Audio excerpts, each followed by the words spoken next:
Louvado seja nosso Senhor Jesus Cristo, para sempre seja louvado. Meus amados irmãos, quinta-feira santa, ceia do Senhor. Dia em que nós conhecemos como missa de lava-pés, né? Só que hoje se inicia uma solenidade que passará 3 dias acontecendo. Hoje, com a liturgia de lava-pés, a liturgia não acaba. Saímos com o translado do Santíssimo Sacramento. Depois, amanhã, sexta-feira, entramos em silêncio na igreja, participamos da chamada liturgia da paixão e novamente sairemos da igreja em silêncio sem receber a bênção. E no sábado, chamado Sábado da Vigília Pascal, que seria bom a igreja celebrá-lo depois da meia-noite ou próximo da meia-noite, para que o Aleluia fosse cantado já no domingo, nas primeiras horas do domingo.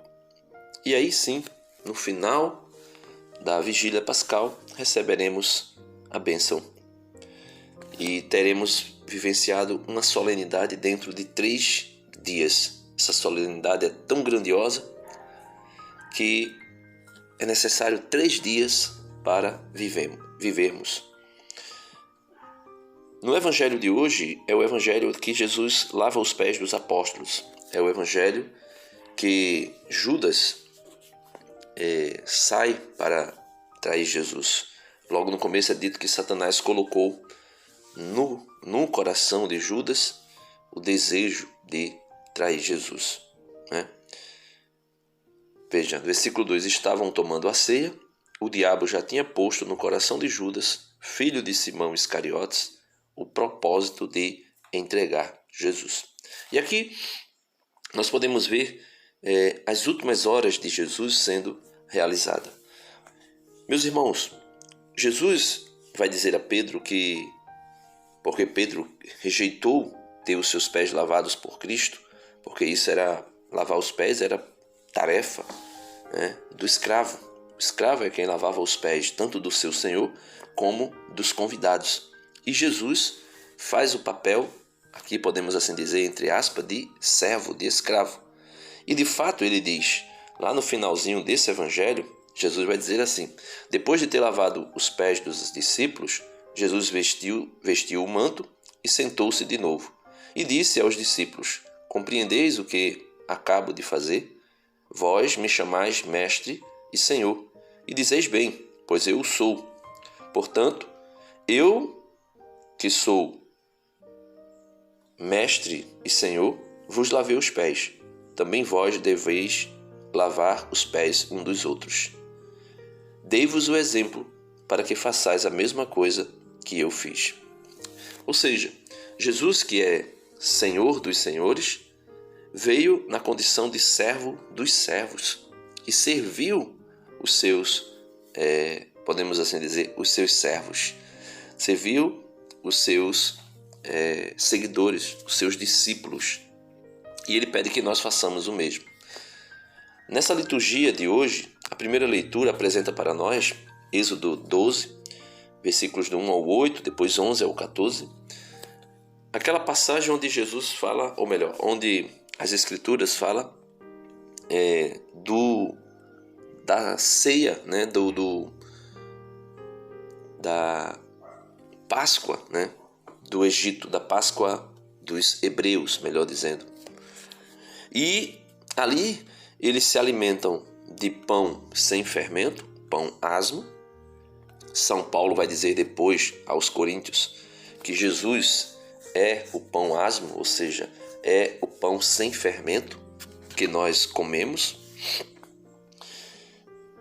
Também é tomado um cordeiro sem defeito, perfeito, que é comido de acordo com a quantidade da família para que nada se perca. Por isso a igreja pega o Santíssimo que sobra, né? De fato podemos assim dizer essa expressão, e guarda no sacrário para que nada se perca. também é passado o sangue nos umbrais da porta, para que o anjo exterminador, ao passar ali, não faça nenhum mal àqueles que foram, podemos dizer, aspergidos pelo sangue do Cordeiro. Isso tudo era uma figura para mostrarmos Cristo. Era uma espécie de tipologia para que pudéssemos conhecer Cristo. Na segunda leitura de hoje, que é tirada da carta de São Paulo aos Coríntios, primeira carta de São Paulo aos Coríntios, capítulo 11, verso 23 ao 26, é exatamente o que São Paulo mostra para nós, que aquele cordeiro, simbolicamente apresentado lá em Êxodo, era o próprio Cristo. Veja, irmãos, o que eu recebi do Senhor foi isso que eu vos transmiti. Na noite em que foi entregue, o Senhor Jesus tomou o pão e, depois de dar graças, partiu e disse: isto é o meu corpo, que é dado por vós. Fazei isto em memória de mim. Fazei isso em memória de mim, fazei isso em minha memória. Do mesmo modo, depois da ceia, tomou também o cálice e disse: este cálice é a nova aliança em meu nome, em meu sangue. Todas as vezes que dele beberdes, fazei isto em minha memória. Todas as vezes que, de fato, comerdes deste pão e beberdes deste cálice, estareis proclamando a morte do Senhor até que ele venha. Ou seja, meus irmãos, a liturgia de hoje nos introduz no mistério eucarístico, no mistério da Eucaristia. O Cristo que será crucificado, que será martirizado na cruz, já se dá antecipadamente em um sacrifício incruento, sem derramamento de sangue, fazendo com que o pão e o vinho seja transubstanciado em seu corpo e seu sangue. Isso só acredita quem é católico. Quem não é católico jamais acreditará nisso, porque vai dizer que é um símbolo. Símbolo, meus irmãos, nós tínhamos na primeira leitura do cordeiro que era comido na Páscoa, às pressas, pelas famílias judias, do sangue que era passado nos umbrais da porta. Nós não mais recebemos o sangue nos umbrais da porta. Nós nos alimentamos do corpo e do sangue de Cristo. Ali era a simbologia. Aqui São Paulo deixa muito claro: o que eu recebi do Senhor foi isso que eu vos transmiti. Então, meus amados irmãos, a liturgia dessa quinta-feira é extraordinária e nos introduz no mistério da Eucaristia. Nos introduz no mistério da paixão do Senhor. E amanhã, sexta-feira, viveremos o grande, podemos dizer, o ápice daquilo que é o sacrifício redentor de Cristo, que é a sua entrega na cruz do Calvário.